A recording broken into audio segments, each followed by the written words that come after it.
할렐루야. 여러분 반갑습니다. 사실은 지난주에 그 창립주일이어서 원로 목사님께서 2부 예배 설교를 해주셔서 1부 예배는 제가 인도를 했습니다. 그래서 1부 예배 때는 본문을 6장 19절 말씀부터 지금 우리가 산상설교의 말씀을 나누고 있죠. 그래서 6장 19절 말씀부터 34절 말씀까지 이렇게 제가 나누었고요. 오늘은 7장 1절을 읽었는데 오늘 한 3분의 2 정도 되시는 성도님들은 이 본문을 나누질 못해서 제가 간단하게 복습을 하고 그리고 또 오늘 7장 말씀을 나누도록 하겠습니다. 먼저 우리가 지난주에 뛰어넘은 말씀은 바로 6장 19절 말씀부터 2부 예배 이렇게 뛰어넘었습니다. 그 전에는 산상설교 이 6장 18절 말씀까지 우리가 말씀을 나누었죠. 산상설교는 마태복음에는 설교 묶음이 5개의 설교 묶음이 있는데 산상설교는 그 중에서 첫 번째 설교 묶음이다. 그래서 5장서부터 7장까지는 그리스도인의 삶에 대해서 하나님 나라 백성은 이러한 삶을 살아야 된다라고 하는 윤리에 대해서 말씀하시고 있는 내용입니다. 여러 가지를 말씀하고 있는데요. 우리 19절 말씀부터 6장 19절 말씀부터 34절 말씀까지는 신자의 물질에 대한, 쉽게 말씀드리면 돈에 대한 태도를 말씀하시고 있는 본문이었습니다. 그래서 이 돈이 우리가 이 땅을 살아가는 동안에 우리에게 엄청난 영향을 미치는 것이기 때문에 물질에 대해서 올바른 태도를 갖는 것이 참 중요하다. 이런 이제 말씀을 주님께서 하시고 있는 것입니다. 그래서 우리 6장 19절 말씀부터 보시게 되면 먼저 6장 19절 말씀에 너희를 위하여 보물을 땅에 쌓아두지 말라. 거기는 좀과 동록이 해하며 도둑이 구멍을 뚫고 도둑질하느니라. 네, 물질을 땅에 쌓아두는 그런 삶이 있다는 거예요. 이런 삶은 하나님보다 돈을 더 의지하고 더 사랑하고 더 신뢰하면서 살아가는 그와 같은 삶의 모습이죠. 그래서 돈을 더 쌓으면서 그것으로 안정감을 누리려고 하고 또 자기 인생을 보장받으려고 하지만 어느 순간에 좀이 먹어가지고 다 없어져 버립니다. 어느 순간에 녹이 슬어가지고 다 없어져 버립니다. 어느 순간에 도둑이 들어와가지고 다 훔쳐가 버립니다. 그런 삶을 살지 말아라 말씀하시는 거예요. 대신에 20절 말씀을 보게 되면 오직 너희를 위하여 보물을 하늘에 쌓아두라. 점이 없고 녹이 없고 도둑이 없는 하늘에 쌓는 삶. 이것은 하나님이 나에게 주신 물질을 청지기적인 그런 사명을 가지고 나에게 이 땅을 살아가는 동안에 맡기신 거라고 하는 믿음을 가지고 잘 사용하고 또 하나님의 영광을 위해 사용하고 돈을 의지하는 것이 아니라 하나님을 의지하면서 그렇게 살아가는 삶, 그것이 바로 하늘에 쌓는 삶이 될 줄로 믿습니다. 그래서 이런 하늘에 쌓는 삶을 살게 될 때 이 땅에서도 하늘에서도 하나님이 주시는 상이 있는 그런 상이라고 본문이 말씀하고 있습니다. 그래서 우리는 돈을 쫓아가는 삶이 아니라 하나님을 쫓아가는 삶을 살 때 결국 하나님께서 모든 것을 우리에게 주시는 축복을 누리게 하실 줄로 믿습니다. 그런데 많은 신자들이 그런 삶을 사는데 실패하죠. 돈을 더 의지하는 삶을 살아갑니다. 그 이유가 뭐였을까요? 네, 예수님께서 말씀하시는 이유는 바로 우리 마음에 있는 염려 때문이다. 이렇게 말씀하시는 거예요. 그래서 우리가 물질이 아니라 하나님을 섬기며 살아가는 삶을 살기 위해서는 신자가 해결해야 될 문제가 있는데 바로 우리 마음에 있는 염려를 다 극복하는 겁니다. 하나님께 맡기는 겁니다. 염려하지 않은 삶을 사는 겁니다.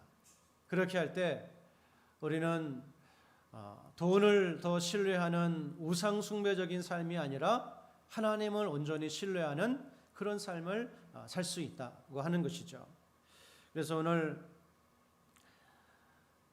25절 말씀으로 가서 한번 보시겠습니다. 25절 말씀 다 같이 한번 읽어보겠습니다. 시작.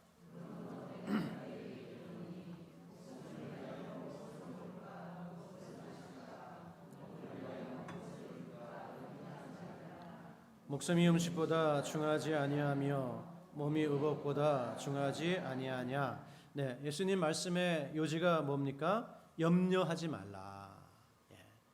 염려하지 말라고 하는 말씀이 계속 나옵니다. 27절에도 너희 중에 누가 염려함으로 그 키를 한 자라도 더할 수 있느냐.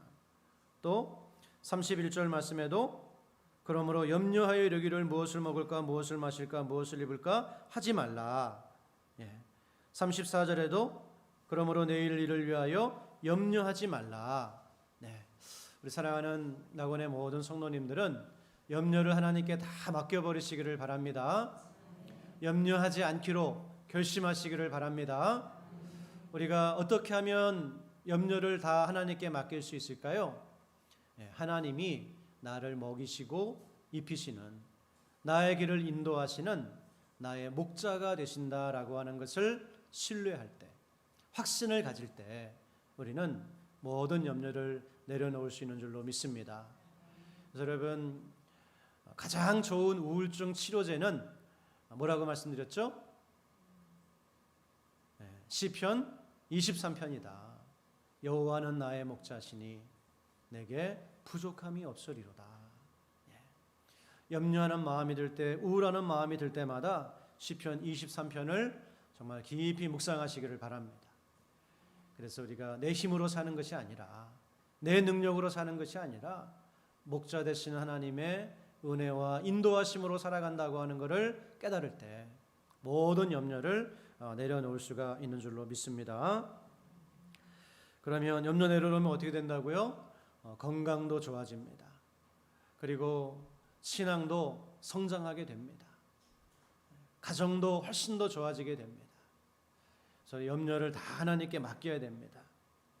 그렇게 염려를 하나님께 맡기고 우리가 또 한 가지 해야 될 일은 뭐였습니까? 우리 34절 말씀 보시게 되면 34절 말씀 보시면 그러므로 내일 일을 위하여 염려하지 말라. 내일 일은 내일이 염려할 것이요 한날의 괴로움은 그날로 족하니라. 내일 일은 내일 가서 염려하라고 하는 거예요. 그러면 이 말씀 속에는 어떤 의미가 있습니까? 우리가 집중해야 될 날은 언제입니까? 우리가 최선을 다해야 될 날은 언젠가요? 바로 오늘이죠. 나에게 주어진 현재의 시간, 이 시간을 최선을 다해서 사는 거예요. 그리고 내일은 하나님께 맡기는 거예요. 내일은 하나님의 시간입니다. 그래서 오늘 우리는 이 하루 나에게 주신 일을 최선을 다해서 하면서 하나님께서 좋은 열매를 주실 것으로 믿고 맡기고 살아가는 거예요. 그래서 여러분, 이 배가 구멍이 나게 되면 배가 그 바닷물이 막 흘러 들어오겠죠. 그러면 바닷물이 흘러 들어온 배가 침몰할 수밖에 없습니다. 그런데 배에 구멍이 나도 바닷물이 흘러 들어와도 배는 가라앉지 않는다는 거예요. 왜 그럴까요? 그 큰 배마다 그 장치가 있어서 그 구멍이 나서 물이 들어오게 되면 칸막이가 이렇게 생기는 거예요. 칸막이. 그래서 물이 일정 부분에는 들어오지만 나머지 부분에는 물이 다 넘어가지 못하도록 하는 그런 장치가 다 있습니다. 그래서 우리가 내일 과거의 그런 후회가 계속해서 우리의 삶이 현재의 삶에 밀려 들어오게 되면 오늘을 온전히 살 수가 없어요. 그리고 미래에 대한 염려가 오늘 나의 삶에 계속 흘러 들어오게 되면 내일은 나에게 어떤 일이 생길까? 나의 노후는 어떻게 될까? 내가 먹고 살 수 있을까? 내 자녀들은 어떻게 될까? 이 과거와 미래로부터 염려가 넘쳐오게 되면 이 감당이 안 됩니다. 그러나 모든 것은 믿음의 장막으로 딱 막으시고 우리는 오늘 하루의 삶을 최선을 다해서 하나님 의지하며 살아갈 때 하나님께서 책임져 주신다는 거예요.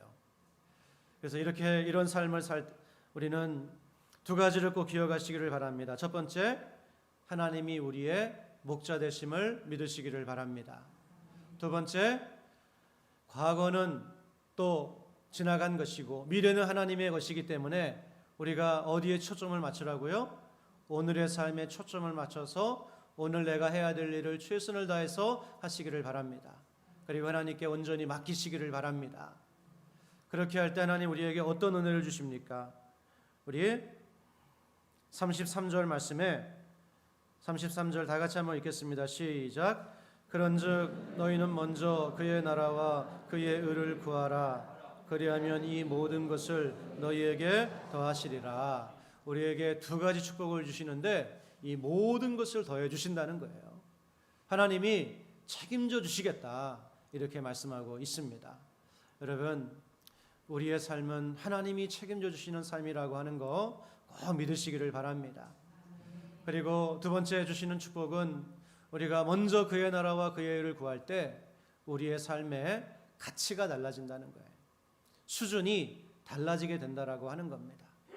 모세의 지팡이 이야기를 했었죠. 모세가 하나님께 사명받고 이스라엘을 구원하기 위해서 나아가기 전에 그가 들었던 지팡이는 그냥 양치는 지팡이였습니다. 아무런 보잘것 없는 지팡이였습니다. 그러나 그가 먼저 그의 나라와 그의 의를 구하는 일에 쓰임받기 위해서 그 지팡이를 들고 나아갔을 때 하나님은 그 지팡이를 통해서 홍해를 가르시는 기적을 행하셨다라고 하는 거예요. 그것처럼 우리가 땅에 쌓는 삶이 아니라 하늘에 쌓는 삶을 살려고 할 때 하나님이 나의 목자이심을 알고 그분을 온전히 신뢰하고 그의 나라와 그의 의를 구하는 삶을 살 때 우리의 삶은 차원이 달라지는 삶, 수준이 달라지는 삶, 그와 같은 삶을 살게 된다. 오늘 주님께서 우리에게 말씀하시고 있습니다. 그러므로 우리 사랑하는 낙원의 성도 여러분, 물질에 대한 올바른 태도와 자세를 꼭 가지시기를 바랍니다. 물질이 아니라 하나님을 나의 삶의 목자로 알고 그렇게 따라가시기를 바랍니다. 그렇게 할 때 하나님께서 우리의 삶을 후회하지 않는 삶으로 붙들어 주실 줄로 믿습니다. 그리고 오늘 본문 말씀은 이제 우리에게 물질에 대한 영역을 넘어서서 이웃과의 관계에 대한 영역, 그리고 내가 속해 있는 공동체, 가정이고 교회이고 직장이고 이런 내가 속해 있는 공동체를 어떤 자세를 가지고 갖고 가야 되는지에 대해서 말씀하시고 있습니다. 그것은 바로 비판하지 말라고 하는 말씀입니다. 비판하지 말라. 그래서 모든 비판이 나쁜 것은 아닙니다. 예수님께서 우리에게 모든 비판을 금지하신 것은 아닙니다. 그러나 악평하지 말라 그런 말씀이에요. 다른 사람을 함부로 정죄하고 비난하고 함부로 나쁘게 말하고 그렇게 하지 말라 그런 말씀입니다. 우리의 본성에는 뿌리 깊은 이런 본성이 있죠. 그래서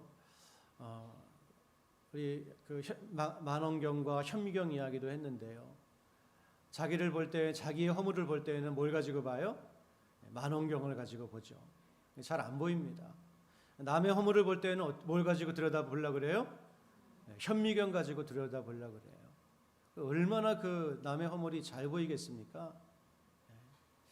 동일한 기준이 아니라고 하는 거예요. 자기에게는 한없이 관대하고 남에게는 한없이 엄격하고 그러면 어떻게 되겠어요? 비판하는 그런 인격, 그런 삶을 살 수밖에 없습니다. 그래서 이 비판하게 되면 가정도 부부 사이에 비판하고 부모 자녀 간에 비판하면은 얼마나 힘듭니까? 교회도 마찬가지예요. 서로 비판하는 그런 자세를 가지고 살면 얼마나 교회가 힘듭니까? 예수님께서 교회를 가리켜서 음부의 권세가 이기지 못하리라 말씀하셨어요. 그런데 서로 비판하다가 교회가 무너지는 경우들이 얼마나 많이 있는지 모릅니다. 그리고 사회생활하면서도 늘 비판하는 그런 자세를 가지고 하면 정말 생산적인 그런 삶을 살 수가 없습니다. 오늘 다른 것을 다 차치하고서라도 예수님께서 우리에게 비판하지 말라. 비판적인 인격, 비판적인 생각, 비판적인 태도를 갖지 말라. 나에게 주신 말씀으로 우리가 알고 우리는 비판보다는 서로 세우는, 축복하는 그런 태도를 가지고 가정과 교회와 우리의 삶을 갖고 갈 수 있기를 주님의 이름으로 간절히 축원합니다. 링컨이라고 하는 사람 이야기를 읽어봤습니다. 근데 그 링컨이라고 하는 사람은요, 그 사람이 뭐가 유명한가 하면은 마음이 넓은 사람으로 유명했어요.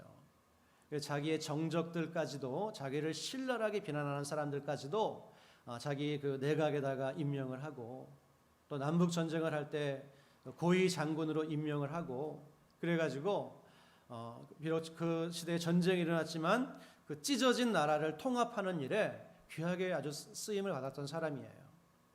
그런데 링컨이 젊어서부터 그랬던 것은 아니라고 그럽니다.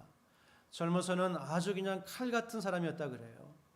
자기 마음에 안 드는 사람이 있으면 그냥 개인적으로 욕하는 것도 아니고 신문에다가 그거를 비판하는 그런 돈을 주고 글을 실어가지고 공격하는 그런 사람이었대요. 그런 일을 계속하다가 한 번은 임자를 만났죠. 어떤 임자를 만났냐면은 제임스 쉘리라고 하는 사람인데, 이 사람이 링컨이 이 사람에 대해서 비판하는 글을 신문에 실는 걸 보고 결투를 신청을 한 거예요. 그 당시에는 결투가 있었다고 그러네요. 그래가지고 서로 긴 칼을 들고 이제 결투하는 그런 자리까지 갔습니다. 그래가지고 결투를 하려고 그러는데 마지막에 극적으로 결투를 안 하고 이제 멈췄다 그래요. 파열했다 그래요. 아마 죽을 뻔한 거죠. 그 뒤로 링컨이 굉장히 달라졌다 그래요. 남에 대해서 함부로 비판하지 않았다 그럽니다. 그리고 사람을 굉장히 품어주는 사람이 되었다 그래요. 그래서 링컨이 죽고 나서 그가 쓴 편지들이 발견이 됐는데, 자기 참모에 대해서 아주 막 공격하는 그런 내용의 편지들이 발견이 됐어요. 너 내가 시키는 대로만 했으면 전쟁에서 벌써 이겼을 텐데 너 때문에 사람이 얼마나 더 죽었는지 모른다. 그리고 신랄하게 비난하는 편지가 발견이 됐는데, 그 편지가 어디에서 발견이 됐을까요? 링컨이 남긴 글에서, 자료에서 발견이 됐습니다. 다시 말해서 편지를 쓰기는 썼지만 어떻게 했어요? 보내지 않았다라고 하는 거예요. 마음에 그런 비판하고 싶은 생각이 있었지만 그거를 표현하지 않았다라고 하는 겁니다. 그래서 그가 미국의 역사에서 지금도 가장 손꼽히는 그런 존경받는 대통령으로서의 역할을 감당할 수가 있었던 것을 보게 됩니다. 여러분, 우리의 인격이 오늘 주님께서 말씀하시는 대로 정말 쉽게 비판하지 않는 그런 사람들이 다 되시기를 주님의 이름으로 간절히 축원합니다.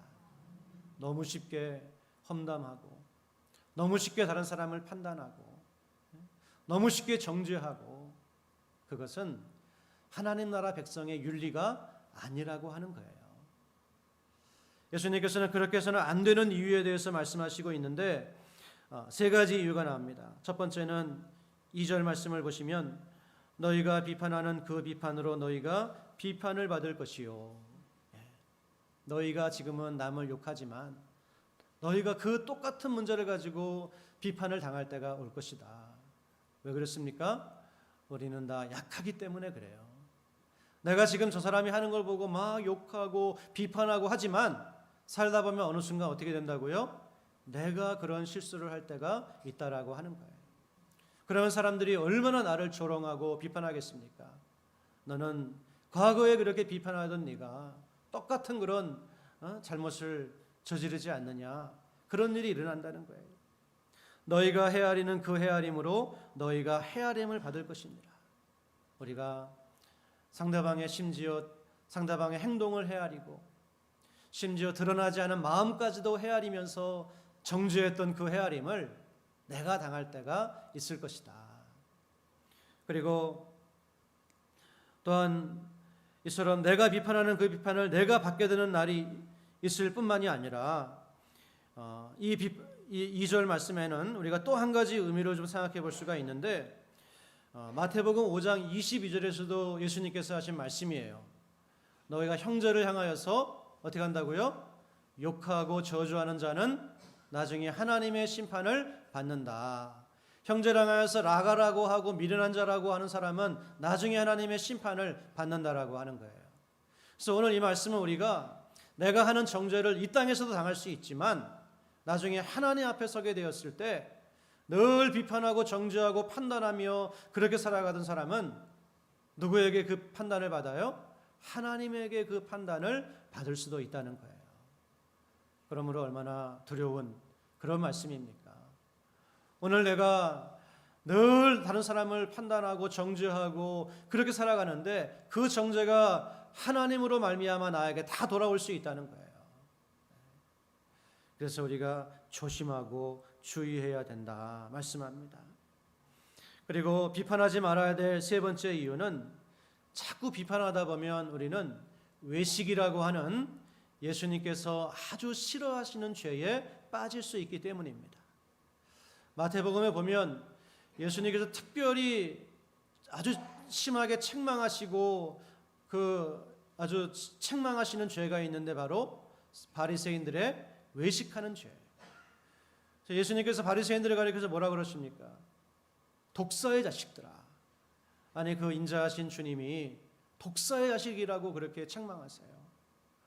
왜 그렇게 책망하시나요? 그들의 외식하는 모습. 겉에는 회칠한 무덤 같은, 겉에는 회칠한 무덤처럼 반지를 하지만 그 속에는 시체가 썩어가는 그런 모습, 그런 걸 보시고 주님은 그렇게 책망하셨어요. 그런데 우리가 자꾸 다른 사람을 비판하고 판단하다 보면 내가 어느새 그 외식하는 모습으로 살아가고 있다라고 하는 거예요. 오늘 우리 4절 말씀을 3절 말씀을 보시면 어찌하여 형제의 눈 속에 있는 티는 보고 내 눈 속에 있는 들보는 깨닫지 못하느냐. 보라, 내 눈 속에 들보가 있는데 어찌하여 형제에게 말하기를 나로 내 눈 속에 있는 티를 빼게 하랴 하겠느냐.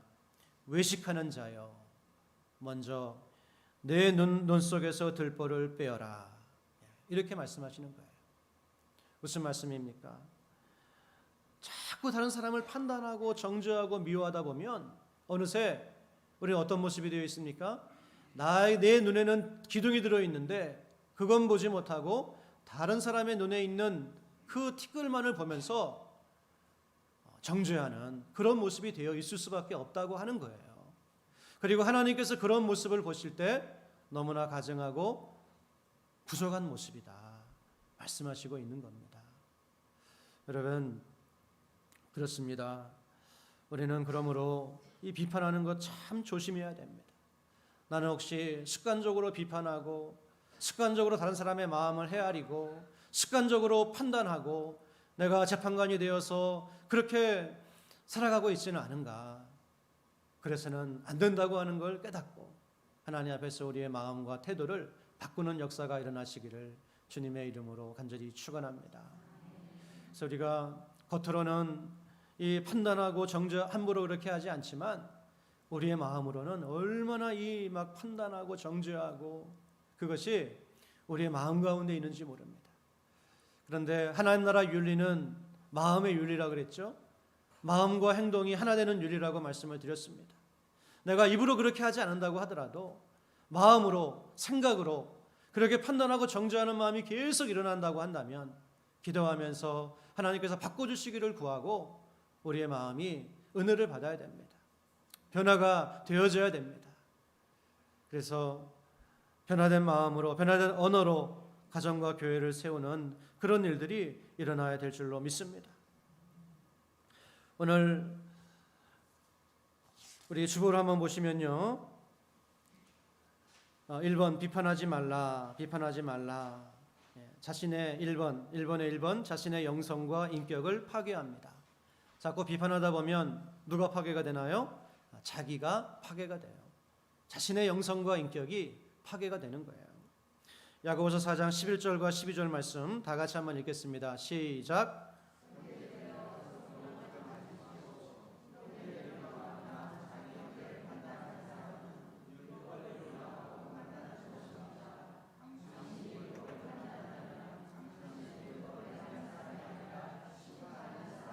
네. 그래서 형제를 자꾸 비방하고 판단하는 사람은 뭐라는 사람이라고요? 율법을 비방하고 판단하는 사람이다. 무슨 얘기입니까? 율법은 형제를 사랑하라고 말씀하거든요.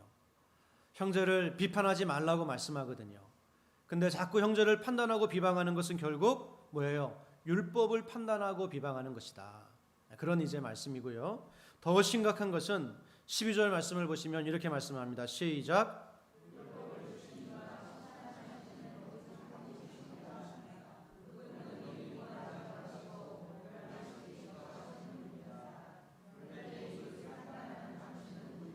네, 무슨 뜻인가요? 판단하고 비방하는 것은 하나님의 자리에 당신이 올라서는 것이다. 이런 말씀이에요. 심판하는 건 누가 하실 일입니까? 하나님께서 하시는 일인데 왜 당신이 하나님의 일을 하고 있느냐? 그와 같은 말씀이에요. 판단하고 비방하는 것은 하나님의 말씀을 비방하고 판단하는 것일 뿐만 아니라 자기 스스로가 하나님의 자리에 올라서는 무서운 죄다. 그것을 말씀하고 있습니다. 그리고 비판은 긍정적인 결과를 가져오지 못하죠. 사랑으로 하지 않는 건전한 비판이 아니라 공격하고 정죄하는 비판은 상대방을 방어적으로 만들고 합리화하게 만들고 그래서 분열과 분란만을 일으킬 뿐입니다. 그래서 우리의 마음속에 아담이 범죄한 이후로 인간의 마음에는 새로운 본성이 생겼는데 죄성이에요. 그런데 그 죄성 가운데 가장 대표적인 것이 뭐냐면 다른 사람을 비판하는 것입니다. 그래서 아담이 범죄하고 나서 제일 먼저 한 일이 뭐예요? 자기 아내를 비판하는 일이었습니다. 아내 때문에 내가 이걸 따먹었습니다. 그런 일 아닙니까?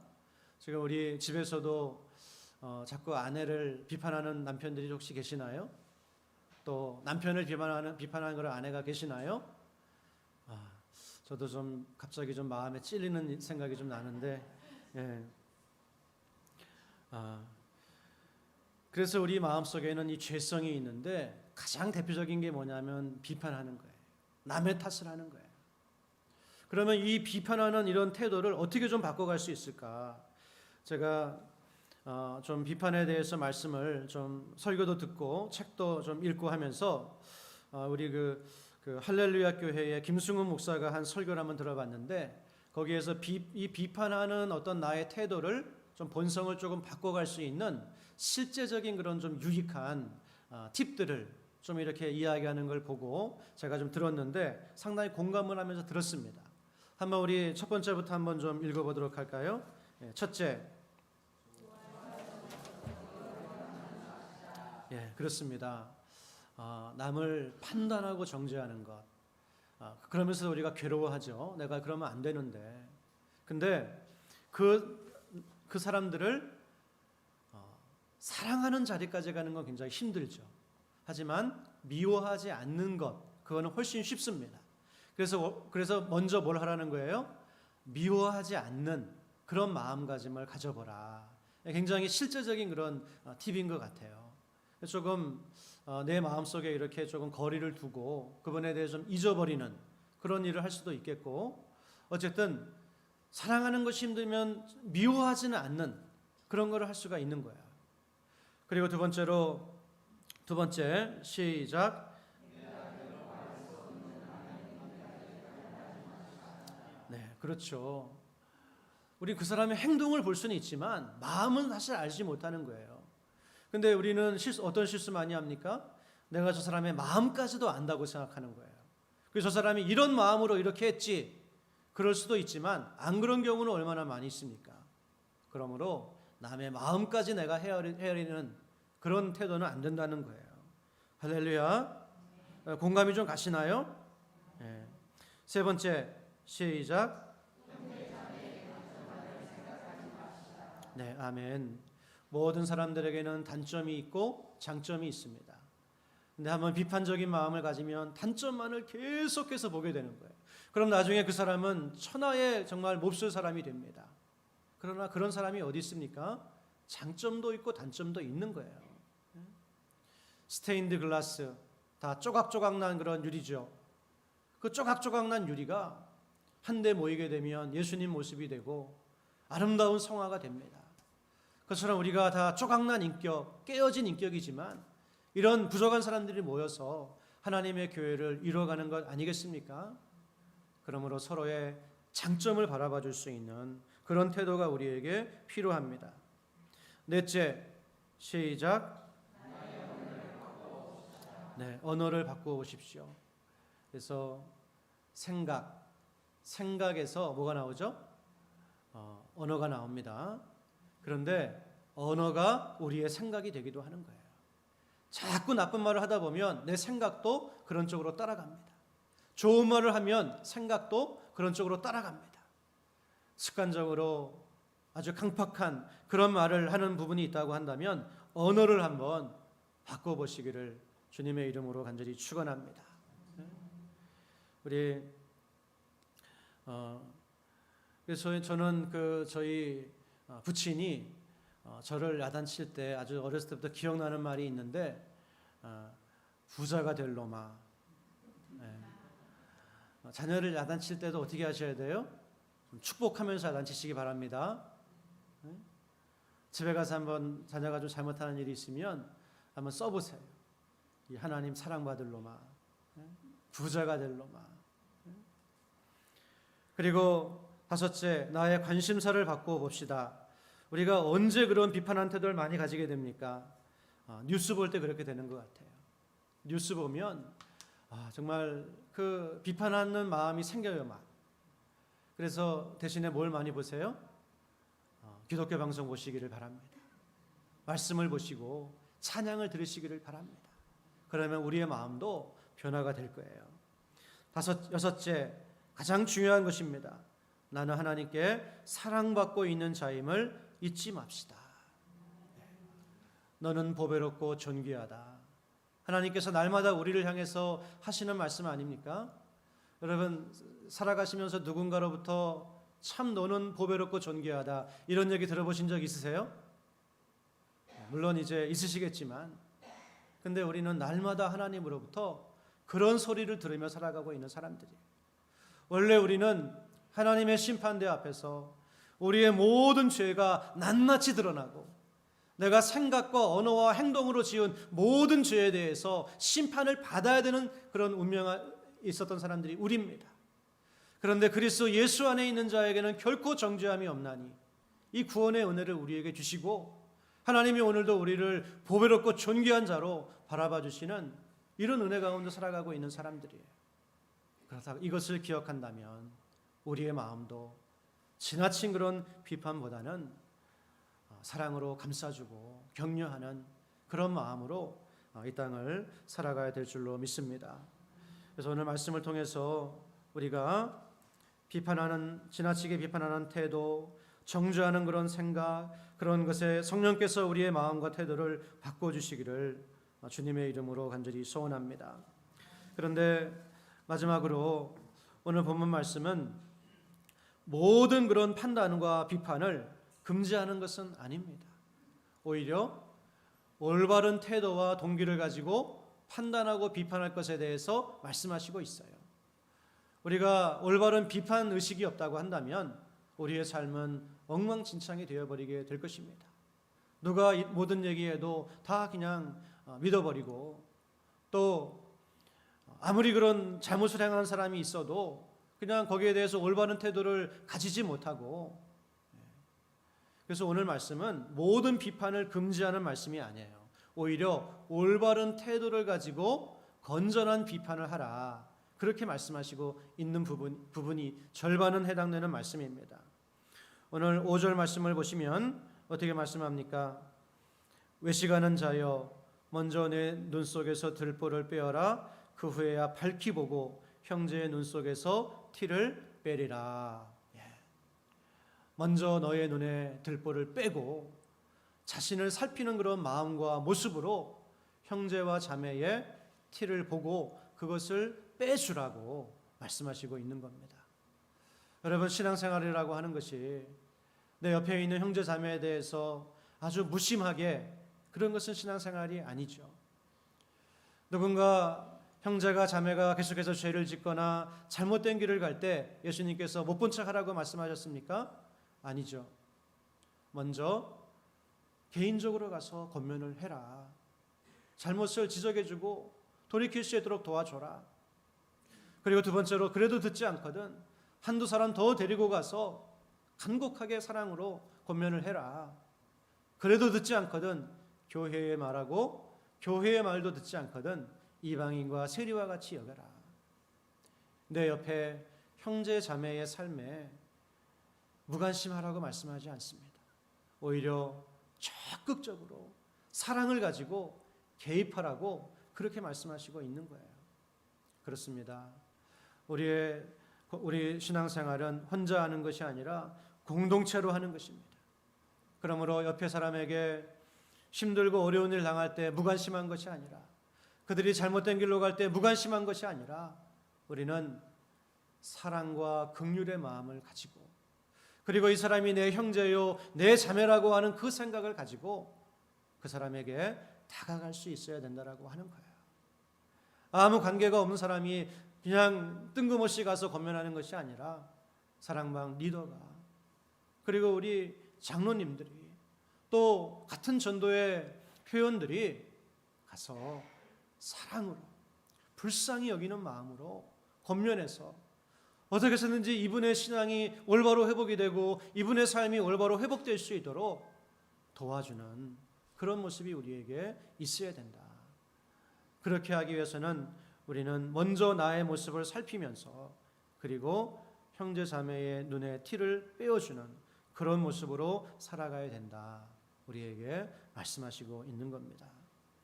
그리고 심지어 6절 말씀에는 어떤 말씀을 하시고 있나요? 6절 말씀, 거룩한 것을 개에게 주지 말며 너희 진주를 돼지 앞에 던지지 말라. 그들이 그것을 발로 밟고 돌이켜 너희를 찢어 상하게 할까 염려하라. 네, 이 말씀은 복음을 끝까지 거부하는 사람들, 그래서 복음을 끝까지 거부하고 복음에 대해서 격렬하게 저항하고 반대하는 사람들, 이런 사람들에게 마태복음에서 이런 사람들에게 굳이 끝까지 복음을 전할 필요가 없다. 지금 복음을 들으려고 준비된 사람들이 많이 있으니까 그 사람들에게 먼저 가라. 이런 문맥에서 사용되는 말씀이에요. 근데 이 말씀을 왜 여기에서 지금 하고 있습니까? 너희가 사랑으로 권면할 때, 정말 사랑으로 권면할 때 아주 저항하고 듣지 않는 그런 사람들이 있다는 거예요. 그런 사람들은 내버려 둬라. 그 말씀을 하시기 위해서 이렇게 우리가 이야기한다고 다 듣는 것이 아닙니다. 참 이 이단에 빠진 사람들 보면요, 듣지 않아요. 아무리 권면해도. 그런 경우에 어떻게 해야 됩니까? 내버려 둬야 돼요. 어쩔 수가 없어요. 그래서 오늘 예수님께서는 이 말씀을 하시는 이유는 그렇게 끝까지 저항하는 사람들에 대해서는 우선은 내버려 둬라. 그 말씀을 하시고 있습니다. 그래서 우리에게 지혜와 분별이 필요한 것이죠. 여러분, 오늘 다 같이 에베소서 4장 14절에서 16절 말씀 읽고 마치도록 하겠습니다. 다 같이 사랑과 긍휼로 권면하라. 에베소서 4장 14절에서 16절 말씀입니다. 시작.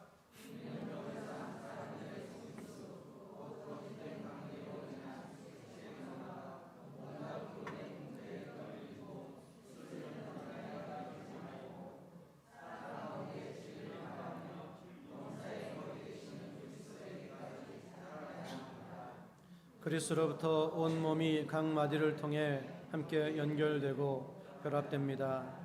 각 지체가 맡은 분량대로 기능하는 가운데 그 몸을 자라게 하며 사랑 가운데 스스로를 세워갑니다. 아멘. 네, 오늘 말씀을 보면 신자 한 사람의 신앙이 세워지는 것이고, 또한 동시에 그리스도의 교회가 하나의 몸으로 세워지는 그런 과정을 말씀하고 있습니다. 그런데 그리스도의 교회가 세워지고 우리의 믿음이 세워지는 데 있어서 중요한 역할을 하는 것이 있는데, 그것이 무엇이냐 하면 15절이 말씀하는 것처럼 사랑 가운데 진리를 말하라. 그래서 여기서 물론 진리는 복음 진리를 이야기하지만 이것을 좀 더 넓게 우리가 적용하면 사랑으로 서로의 부족한 점을 도와주고 세워줘라. 그렇게 이야기할 수 있습니다. 그렇게 함으로 어떤 일이 일어납니까? 그리스도에게까지 자라나게 되고, 그리고 더 나아가서 그 그리스도의 그 몸인 교회가 아름다운 그런 하나의 지체로서 세워지는 역사가 일어나게 될 것이다. 그렇게 말씀하고 있습니다. 여러분, 그래서 오늘 이제 가정에서도 그렇고 교회에서도 그렇고 우리가 남을 깎아내리기 위한 그런 그 비판, 공격하기 위한 비판, 그런 비판은 이제 조금도 하지 않는 그런 우리 모두가 될 수 있기를 원합니다. 농담으로라도 다른 사람을 깎아내리는 그런 농담은 우리가 하지 않기를 원합니다. 할렐루야. 그러나 대신에 사랑으로, 긍휼로 이 사람을 세워주기 위한 그러한 조언과 권면으로 옆에 있는 형제와 자매에 대해서 관심을 가지시고 그렇게 위해서 기도해 주시고 도와주심으로 우리 한 사람 한 사람의 믿음이 세워질 뿐만 아니라 하나님의 교회가 세워지는 놀라운 역사들이 일어나기를 주님의 이름으로 간절히 축원합니다. 하나님 아버지, 오늘 하나님 나라의 윤리에 대해서 우리가 어떻게 물질을 관리할 것인가, 대할 것인가, 또한 옆에 있는 이웃과의 관계를 어떤 모습으로 가져갈 것인가, 주님께서 우리에게 말씀해 주셨습니다. 우리가 이 말씀을 잘 기억하게 하여 주시고 이 말씀이 나의 신앙이 되고 나의 인격이 될 수 있도록 성령님 도와 주옵소서. 이 말씀과 이 하나님의 뜻이 우리의 가정 가운데 이루어지게 하시고 우리 교회 가운데 이루어지는 놀라운 은혜를 허락하여 주옵소서. 모든 것 감사드리며 예수님의 이름으로 기도드렸습니다. 아멘.